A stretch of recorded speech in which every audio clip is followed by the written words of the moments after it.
নমস্কার বন্ধুরা, সবাই কেমন আছো? আশা করছি সবাই খুব ভালো আছো। শোনো, আজ আমি তোমাদের এমন একটা গল্প শোনাতে যাচ্ছি যেটা শোনার পর হয়তো আজ রাতেই তোমাদের কারো ঘুম আসবে না। এটা কেবল গল্প নয়, শোনা যায় ঘটনাটা সত্যিই ঘটেছিল। রাতের নিস্তব্ধতা, চারদিকে অন্ধকার, হঠাৎ বাতাস থেমে গেলে কেমন একটা অদ্ভুত ভয় ধরে যায় না? ঠিক তেমন সময়ে এই ঘটনাটা ঘটেছিল। তো চলো গল্পটা শুরু করা যাক। বাংলার এক প্রত্যন্ত গ্রাম। গ্রামের এক কোণে ছিল এক ভাঙাচোরা নীলকুঠি। ব্রিটিশ আমলে নীলকরদের অত্যাচারে অনেক মানুষের মৃত্যু হয়েছিল ওই বাড়িতে। তখন থেকে লোকেরা বলে আসছে, রাত গভীর হলে নীলকুঠির ভেতর থেকে অদ্ভুত কান্নার আওয়াজ শোনা যায়। গ্রামের মানুষ রাতে ওই পথে যায় না। তবে গ্রামেরই কলেজ পড়ুয়া যুবক রায়হান এসব বিশ্বাস করতো না। সে সবসময় বলতো, ভূত বলে কিছু নেই, সব মানুষের ভয় আর কুসংস্কার। এক রাতে বন্ধুরা তাকে সাহস দেখাতে চ্যালেঞ্জ করলো, তাহলে আজ রাত 12টায় একা ওই নীলকুঠিতে গিয়ে দেখাও ভূত নেই।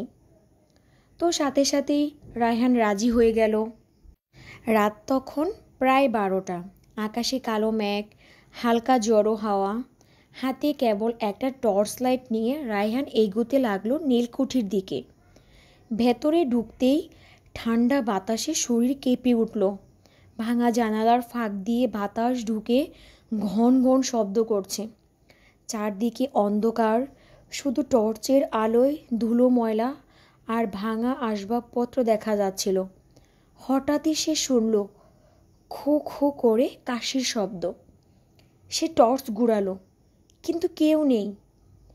পায়ের নিচে কাঠ ভেঙে যাওয়ার শব্দ হলো, কর্মর।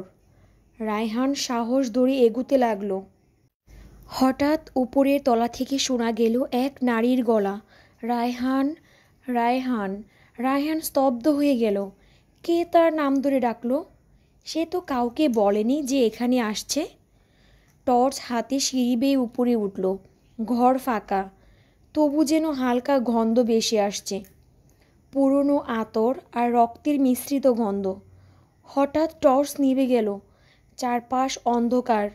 তখনই পিছন থেকে ফিসফিস করে কানে ভেসে এলো, আমি এতদিন ধরে তোমার জন্য অপেক্ষা করছি। সে ঘুরে দাঁড়াতেই দেখল এক সাদা পোশাক পরা নারী, লম্বা চুলে মুখ ঢাকা, হাতের আঙ্গুলগুলো লম্বা, নখ কালো। রায়হান ভয়ে পিছিয়ে আসতে লাগলো। নারীটা ধীরে ধীরে এগুতে লাগলো। হঠাৎ কেঁদে উঠল, আমাকে বাঁচাতে কেউ আসেনি, তোমরাও আসোনি, তাই আমি কাউকেই ছাড়ি না। সেই মুহূর্তে বজ্রপাত হলো। ঝলকানিতে রায়হান দেখল নারীর মুখ আসলে নেই, শুধু ফাঁকা গহ্বর। চিৎকার করে দৌড় দিল সে। দরজা খোলার চেষ্টা করলো, কিন্তু দরজা যেন ভেতর থেকে বন্ধ। নারীটা তার কাছে চলে এলো। ঠান্ডা শ্বাস তার ঘাড় ছুঁয়ে গেল।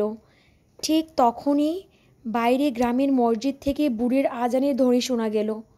সাথে সাথে নারীটা হাওয়ার মতো মিলিয়ে গেল, দরজাও খুলে গেল। সকালবেলা রায়হানকে গ্রামের লোকেরা নীলকুঠির সামনে অচেতন অবস্থায় পায়। সে বেঁচে গিয়েছিল, কিন্তু তার চুল পেকে গিয়েছিল সাদা। সেদিন থেকে রায়হান আর কখনো বলতো না ভূত বলে কিছু নেই। তো গল্পটা কেমন লেগেছে অবশ্যই কমেন্টসে জানিও।